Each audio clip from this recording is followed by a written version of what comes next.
Hey everyone, welcome back to another video. So today's video is about UEFA Champions League fantasy football. So we've got a week until match day 1 deadline, so I thought I'd show you my first draft, show you the fixture ticker and show you which fixtures I think we should be targeting. I'll go over the chips that we're allowed to use and what chip strategy I'm going to use this season, and also explain the differences between FPL and fantasy football. So first of all, let's go over the chip strategy. We've got a wildcard where you can make unlimited transfers for that game week and it stays as your side. My current plan to use this chip is in match day 5, so I can attack the first 4 game weeks and try and get as many points as I can, and then I can change my side and get the best players for the last 4 games.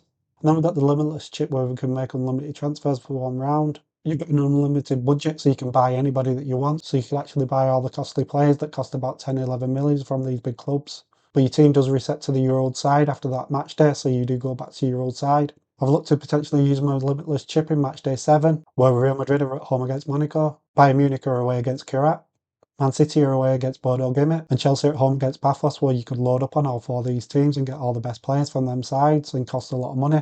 And they can all get a lot of points in match day 7, so that could be a really good option. But I've not locked into that just yet. I'll see how my side gets on in the first few match days and then make a decision closer to the time. Because we might get closer to match day 7 and I might not think that these sides will put out a full strength side. They might actually already qualified, so they might rest some players, so they might not actually be the good players to actually go and buy.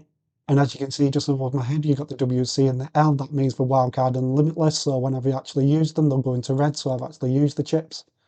So I'm just explaining that just now. So with that in mind, I've put a fixture ticker and put the best fixtures that I think we should be targeting. So I think Tottenham are the best side to be looking at for the first 4 game weeks, then followed by Inter Milan and Chelsea. You're probably looking at these fixtures and thinking, where's PSG? But they've got Atalanta, Barcelona, Bayer Leverkusen and Bayern Munich in the first 4 fixtures, so they're really hard fixtures to start off with. So I don't think I'll be targeting PSG because I think I'll be wildcarding, and then in match day 5 when I wildcard I could potentially buy them then.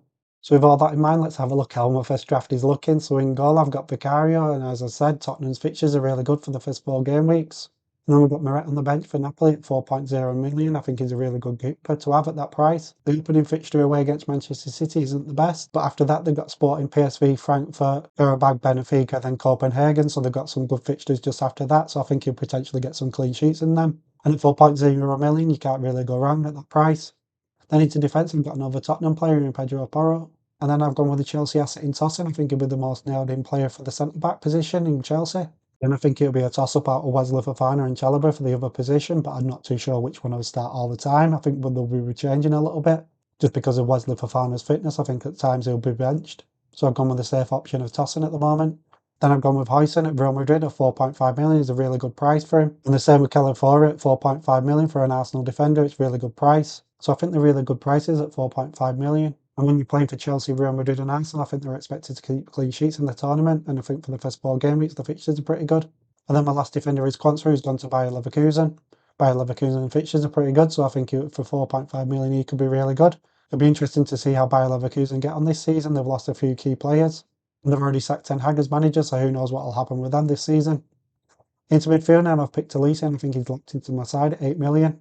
I think Bayern Munich will score quite a lot of goals in the tournament, and I think Elise will chip in with a lot of goals and assists throughout it, so he's locked into my side. And then we've got 2 9.5 midfielders in Palmer and Saka. I don't think they'll stay in my side because they're injury doubts, but if they are fit, I think I'll want them both in my side. Then I've got McTominay at 7 million. He's been a really good player for Napoli since he joined them last season. He started off the season really well. I did look at potentially getting Kevin De Bruyne, but he's an extra million, and I think McTominay is more likely to get the goals. So I think I'd rather save the 1 million and put that into other players in my squad. And then last of all, for my midfielder options, I've got Rinders at 6.5 million. He started the first game of Man City season and did really well, but I'm not too sure he'll stay in my side. I think there'll be a few options that I might actually buy instead of him. City's opening fixtures aren't the greatest, so I might actually go for somebody else that might potentially get better points in the first 4 game weeks. And then finally for the forwards, I've gone with another Tottenham asset, and I've got Richarlison at 6.5 million. I think he's a really good player for that price. I am a little bit worried, like FPL, that Dom Solanke does take minutes off him, so I don't know if he's going to stay in my side. But I do really want an attacking player for Tottenham for the first 4 game weeks, so I don't know what I'm going to do with that. If Saka or Palmer aren't fit, then I could downgrade them and get a Tottenham midfielder and then upgrade Richarlison to a João Pedro or somebody like that. And I'm not against that because I was trying to get João Pedro into my side. And if Cole Palmer isn't fit, I want somebody from Chelsea to get me some of them goals and assists from them first 4 game weeks. And then next we've got Harry Kane, and as you can see, he's at home against Chelsea in first game, so it isn't the easiest fixture. And he's got PSG in game week 4, but in game week 2 and 3, he's got Paphos and Club Brugge, and I think he will get a lot of goals in them games. And a player like Harry Kane against Chelsea and PSG, you could still expect him to get some goals. and I'll be honest, I'm a little bit worried about not owning him after last season. I didn't have him for the opening game week last season against Dynamo Zagreb, and he got 4 goals. And a lot of managers captained him the game week, so I was playing catch-up all the way through the season. So for this season, I'm thinking I'm just going to get Harry Kane from the start and not have that worry. And then lastly, my team is Mbappe. They've got Marseille and Karat in the first 2 game weeks. So I do really want him for them 2 game weeks. But then I could potentially sell him in game week 3 or 4. They've got Juventus at home, and then they've got away against Liverpool. So I'm not too sure if I'll keep him or use one of my transfers and selling him and getting somebody else for them 2 game weeks. But for the opening 2 fixtures, I do really like him. And then for game week 3, game week 4, if he does really well in game week 1, 2, I might actually just keep him. Because like Harry Kane, he could easily score against these big sides as well. So there's how my first draft is looking for match day 1. I'm sure in the next week I'll tinker around with this side and make some changes. So if you want to see how much this side changes in the next week, hit subscribe. And then closer to deadline, you'll be able to see what the side looks like when I do another video. There's 4 players that I'm currently not too sure about. That's Saka and Palmer due to the fitness. And I'm also not too sure about having Rinders. Man City have got Napoli, Monaco, Villarreal and then Dortmund in the first 4 fixtures, so I'm not too sure I actually want to have him. I think there's potentially other players that have got easier fixtures that will potentially get better points than him.